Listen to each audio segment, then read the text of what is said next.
America police যেভাবে মানে আন্দোলন থামায় সেটা অনুসরণ করতে পারে। আমাদের পুলিশ কিন্তু মানে আমেরিকান স্টাইলে আন্দোলন দমানোর ব্যবস্থাটা নিতে পারে। এমন কোনো দিন নাই বোধহয় আমেরিকায় ঢুকে যে গুলি করে মানুষ না মারছে। হ্যাঁ, আন্দোলন করে যাচ্ছে, কেউ ফিজিটিভ হয়ে বিদেশে বসে। আমরা ডিজিটাল বাংলাদেশ করেছি, সেই ডিজিটাল বাংলাদেশের বদৌলতে প্রতিদিন অনলাইনে আন্দোলন সংগ্রাম করেই যাচ্ছে, নির্দেশ দিয়েই যাচ্ছে। তো সেখানে তো প্রশ্ন আছে। এখন যারা আন্দোলন করে করুক, সেটা তো আমরা তো বাধা দিচ্ছি না। অবশ্য আমার মনে হয় আমাদের একটু নতুন পথ নিয়ে নেওয়ার একটা সম্ভাবনা দেখা দিয়েছে, যে আমরা যদি আমেরিকার স্টাইলে আন্দোলন বা আমাদের পুলিশকে যদি বলে দিই যে আমেরিকা পুলিশ যেভাবে মানে আন্দোলন থামায় সেটা অনুসরণ করতে পারে, সেটা করতে পারি।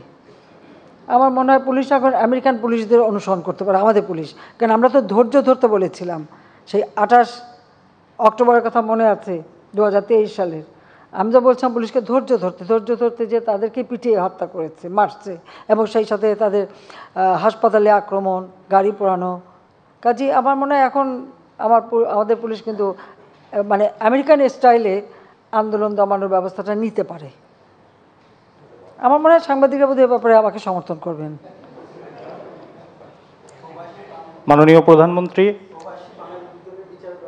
না, ওটা অলরেডি আমরা ওটা প্রতিবাদ এখানেই না, আমেরিকায় বসেও প্রতিবাদ জানানো হচ্ছে। ওখানে আমাদের আওয়ামী লীগ খুব সোচ্চার আছে, অন্যান্য সহযোগী সংগঠন।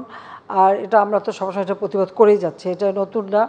আর শুধু প্রবাসী বাঙালি না, আমেরিকায় তো প্রতিনিয়ত মানুষ খুন করা একটা, ঘরের ভিতরে যে একটা ছোট বাচ্চা ছেলে মা ধরে রাখছে, তাকে গুলি করে ফেলে দিল।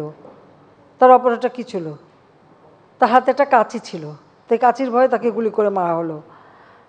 সেটাও সে হয়তো খেলাধুলা বা অন্য কোনো কাজে ব্যবহার করছিল।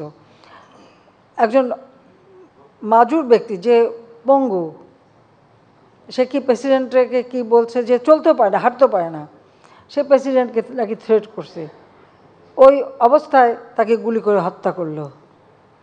আর স্কুল, তারপরে বিভিন্ন শপিং মলে, কোনো রেস্টুরেন্টে, এ তো অনবরত গুলি হচ্ছে আর মানুষ মারা যাচ্ছে। এমন কোনো দিন নাই বোধহয় আমেরিকায় ঢুকে যে গুলি করে মানুষ না মারছে। তো তাদের সেদিকে নজর দেওয়া উচিত, যে তাদের দেশে এই যে প্রতিনিয়ত মানবাধিকার লঙ্ঘন হচ্ছে আর গুলি করে একেবারে মানে যারা সাধারণ নিরীহ মানুষগুলিকে হত্যা করা হচ্ছে, এটা তো তাদের দেখা উচিত, নিজের ঘরের দিকে আগে সামলানো উচিত। তো প্রতিনিয়ত মানবাধিকার লঙ্ঘন করা। আর আমাদের বাংলাদেশে এর আগেও আমাদের বাংলাদেশে কয়েকজনকে হত্যা করা হয়েছে, আমরা তার প্রতিবাদ করছি, এবং সেটা তারা বিচার করে আমাকে জানিয়ে হচ্ছে। তা সেটা আমাদের যেটুকু করার আমরা করে যাচ্ছি।